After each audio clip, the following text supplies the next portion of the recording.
Godly fathers, mga Diyos nun nga amahan, who walk in the fear of the Lord, who seek first the kingdom of God, who love, led, and serve their families with humility and strength.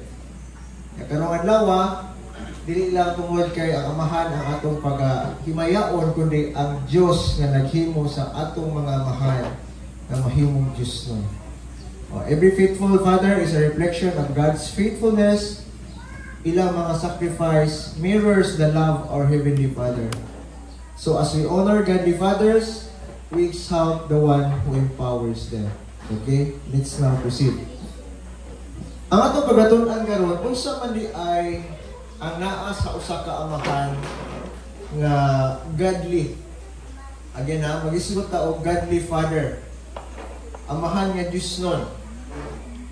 What are the characteristics of a godly father?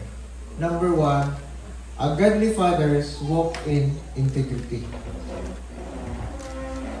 Sa verse nga itong ibasa, the righteous man walks in his integrity, ukon niya ang iyang mga anak mapanalanginan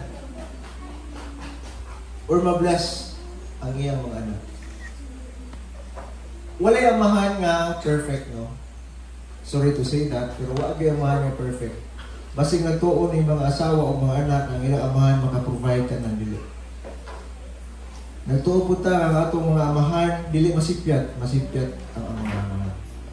There is no perfect father, but unsa may atong pag-isgutan karon, but godly father is defined by direction. No? Ug taas kitag standard sa atong mga amahan nga dapat maunay kong papa, maunay siya, dili kita makuan kita, ma-frustrated kita, ma-disappointed kita kay wa kay amahan nga anak.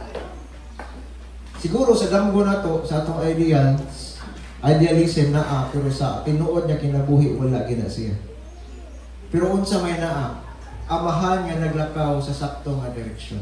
Akong balikon ha, we cannot found a father na perfect.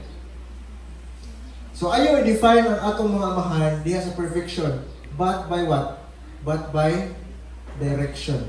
Akong balikon, kung mo-define mo sa atong mga amahan, ayaw sa perfection but by the direction.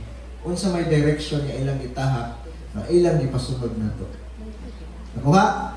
Kay usahay mo gud masakitan ta kay ang atong pagtan-aw sa itong mga ginikanan makaatag itanan nya ma-disappointed ta inong tagtagapi